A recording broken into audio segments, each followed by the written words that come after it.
El mal es quizá el mayor problema al que se enfrenta el cristianismo. ¿Cómo conciliar el hecho de que Dios es perfectamente bueno y amoroso con la existencia del mal en el mundo?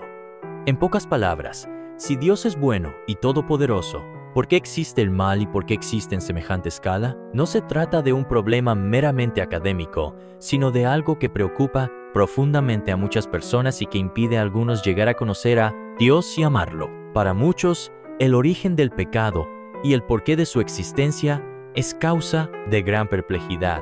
Ven la obra del mal con sus terribles resultados de dolor y desolación, y se preguntan cómo puede existir todo eso bajo la soberanía de aquel cuya sabiduría, poder y amor son infinitos. ¿Es esto un misterio que no pueden explicarse? Elena G. de White, El conflicto de los siglos, página 483. Muchos ateos señalan el problema del mal como la razón de su incredulidad. Pero, como veremos esta semana y en las próximas, el Dios de la Biblia es completamente bueno y podemos confiar en Él, incluso a pesar del mal que infecta nuestro mundo caído. Enjugará Dios toda lágrima de los ojos de ellos, y ya no habrá más muerte, ni habrá más llanto, ni clamor ni dolor, porque las primeras cosas ya pasaron. Apocalipsis 21:4. ¿Hasta cuándo, Señor? El problema del mal se expresa no solo en contextos contemporáneos, sino también en la propia Escritura. Lee Job 30:26, Jeremías 12:1-13, 22, Malaquías 2:17 y Salmo 10:1. ¿Cómo traen estos textos el problema del mal al primer plano de la experiencia humana? Estos textos plantean muchas preguntas que siguen vigentes hoy. ¿Por qué parece que los malvados siempre, o al menos con frecuencia, prosperan y se benefician de su maldad? ¿Por qué sufren tanto los justos? ¿Dónde está Dios cuando ocurre el mal? ¿Por qué Dios parece a veces estar lejos de nosotros, incluso oculto? Independientemente de qué respuestas demos a esas preguntas y al problema del mal en general, debemos asegurarnos de no trivializarlo. No debemos tratar de resolver la cuestión restando importancia al tipo o la cantidad de mal existente en el mundo. El mal es muy nefasto, y Dios lo odia más que nosotros. Por eso, podríamos unirnos al clamor que resuena en toda la Escritura en respuesta a los muchos males e injusticias del mundo. ¿Hasta cuándo, Señor? Lee Mateo 27:46. ¿Cómo entiendes estas palabras de Jesús? ¿Cómo expresan el hecho de que el mal impactó a Dios de la forma más sorprendente? Jesús mismo preguntó en la cruz: Dios mío, ¿por qué me has desamparado? Mateo 27:46. Vemos aquí que Dios mismo resulta afectado por el mal. Una asombrosa verdad poderosamente destacada por el sufrimiento y la muerte de Cristo en la cruz, donde todo el mal del mundo recayó sobre Él. Pero incluso aquí hay esperanza. Lo que Cristo hizo en la cruz significó la derrota de Satanás, el originador y la fuente del mal, y terminará finalmente con el mal. Jesús citó esas palabras de Salmo 22:1, que concluye con una nota de victoria. Jesús fue sostenido en la cruz por una esperanza cuyo cumplimiento no podía ver en ese momento. ¿Cómo podemos encontrar consuelo en su experiencia cuando tampoco podemos ver el cumplimiento de nuestra esperanza? Hay muchas cosas que no conocemos. El fin de la historia llegará con el triunfo del amor sobre el mal. Pero mientras tanto, quedan en pie muchas preguntas inquietantes. ¿Cómo podemos pensar y hablar del problema del mal de una manera provechosa? Lee Job 38:1-12. ¿De qué manera la respuesta de Dios a Job arroja luz sobre el problema del mal?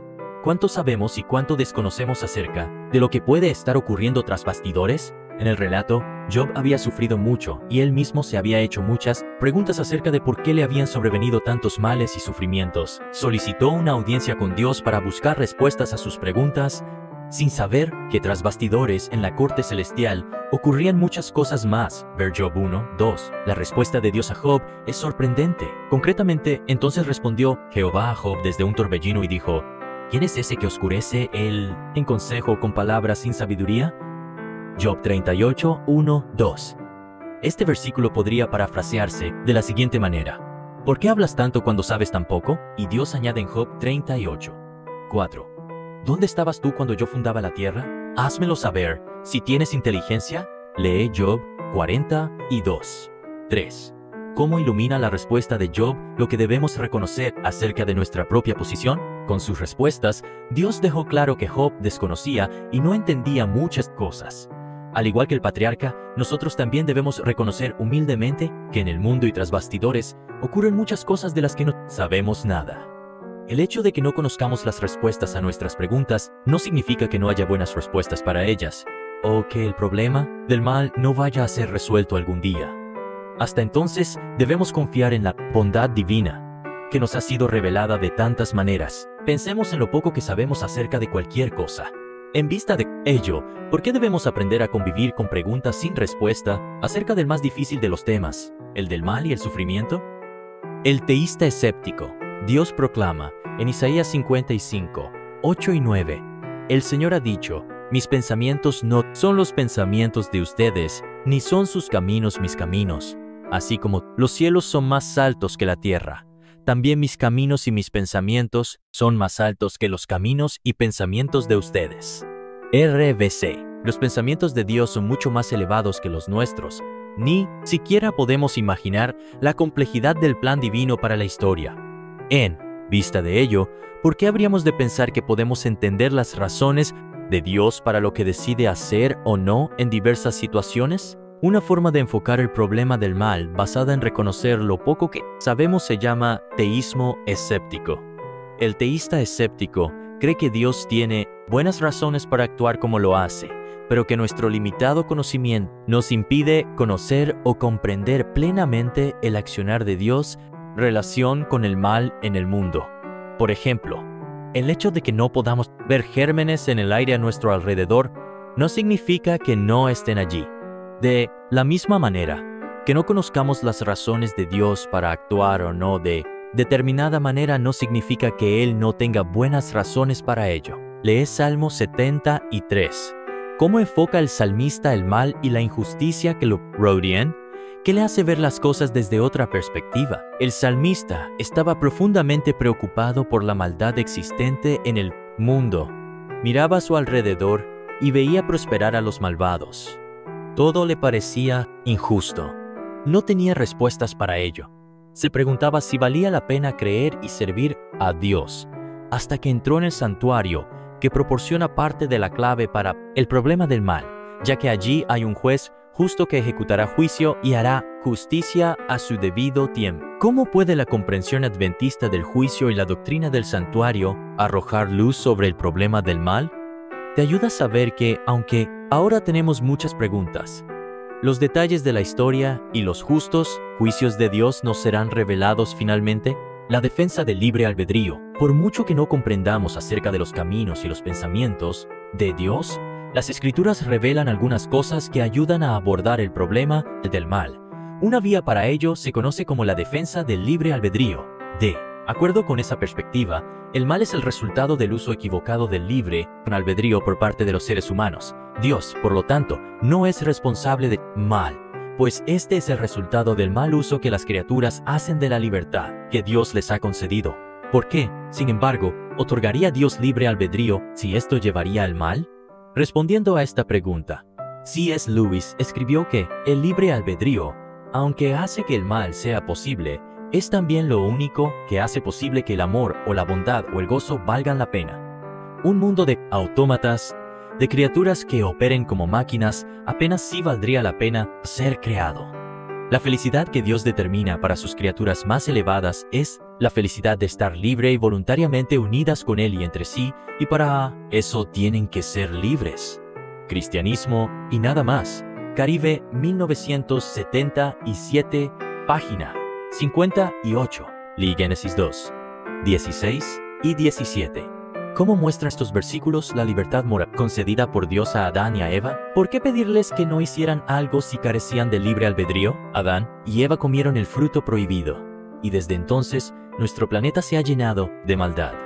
En Génesis 4, el capítulo siguiente a la narración de la caída, se ven las terribles consecuencias del pecado en el asesinato de Abel a manos de su hermano. La narración de la caída muestra cómo el enemigo se valió del libre albedrío de Adán y Eva para introducir el pecado y el mal en la historia de nuestro planeta. La realidad del libre albedrío moral resulta evidente a lo largo de la Escritura. Ver Deuteronomio 7, 12, 13, Josué 24, 14, 15, Salmo 81, Juans 14, Isaías 66, 4. Nosotros mismos ejercemos cada día, y en un grado u otro, el libre albedrío que nos ha concedido nuestro Creador. No seríamos humanos si no tuviéramos libre albedrío.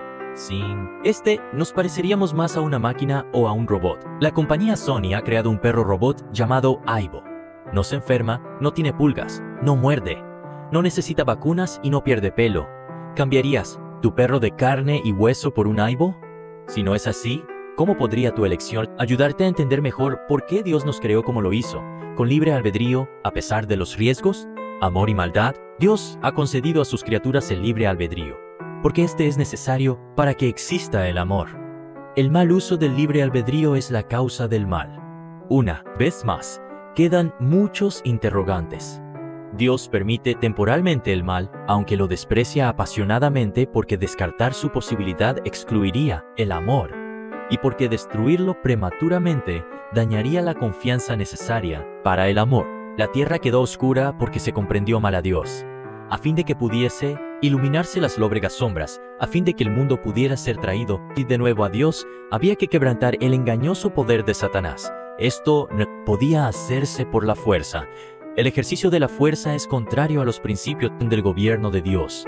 Él desea tan solo el servicio de amor, y el amor no puede ser exigido, no puede ser obtenido por la fuerza o la autoridad. El amor se despierta únicamente por el amor. El conocer a Dios es amarle. Su carácter debe ser manifestado en contraste con el carácter de Satanás. Elena G. D. White, el deseado de todas las gentes, página 13. Sin libre albedrío no podría haber amor. Y si Dios es amor, entonces parece claro que no es realmente una opción para Dios negar el amor o la libertad necesaria para que éste exista. Cabría también suponer que si conociéramos como Dios el fin desde el principio, no querríamos que se deshiciera de nuestra libertad. Después de todo, ¿quién querría vivir en un universo sin amor? Lee Romanos 8, 18 y Apocalipsis 21, 3 y 4. ¿Cómo pueden estos textos ayudarnos a confiar en la bondad de Dios a pesar del mal que existe en el mundo? Aunque no podemos ver a través de la oscuridad, Dios puede ver el final desde el principio. También puede ver la bienaventuranza eterna prometida a todos los que confían en Jesús. Según Romanos 8, 18, las aflicciones del tiempo presente no son comparables con la gloria venidera que en nosotros ha de manifestarse. ¿Tenemos la fe y la confianza necesarias para creer esta asombrosa promesa? El amor y la libertad inherente en él son tan sagrados y fundamentales que Jesús no quiso privarnos de ellos, aunque sabía que lo conducirían a la cruz, donde sufriría enormemente. ¿Por qué es tan importante tener siempre presente este pensamiento? ¿De qué manera el hecho de tener presente que Dios nos concede libre albedrío nos protege de pensar que todo lo que sucede es su voluntad? Para estudiar y meditar, leí el capítulo titulado El origen del mal, en las páginas 11 a 21 del libro Patriarcas y Profetas, de Elena G. D. White. Aun cuando Satanás fue arrojado del cielo, la sabiduría infinita no lo aniquiló, puesto que solo el servicio inspirado por el amor puede ser aceptable para Dios. La lealtad de sus criaturas debe basarse en la convicción de que es justo y misericordioso. Por no estar los habitantes del cielo y de los mundos preparados para entender la naturaleza o las consecuencias del pecado, no podrían haber discernido la justicia de Dios en la destrucción de Satanás. Si se le hubiera suprimido inmediatamente, algunos habrían servido a Dios por temor más bien que por amor. La influencia del engañador no habría sido anulada totalmente, ni se habría extirpado por completo el espíritu de rebelión. Para el bien del universo entero a través de los siglos sin fin, era necesario que Satanás desarrollara más ampliamente sus principios para que todos los seres creados pudieran reconocer la naturaleza de sus acusaciones contra el gobierno divino y para que la justicia y la misericordia de Dios y la inmutabilidad de su ley quedasen establecidas para siempre. La rebelión de Satanás había de ser una lección para el universo a través de todos los siglos venideros. Un testimonio perpetuo en cuanto a la naturaleza del pecado y sus terribles consecuencias. Los resultados del gobierno de Satanás y sus efectos sobre los ángeles y los hombres demostrarían el resultado inevitable que se obtiene al desechar la autoridad divina.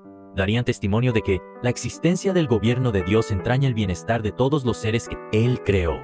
De esta manera, la historia de este terrible experimento de la rebelión iba a ser una perpetua salvaguardia para todos los seres santos, para evitar que sean engañados acerca de la naturaleza de la transgresión, para salvarlos de cometer pecado y sufrir sus consecuencias.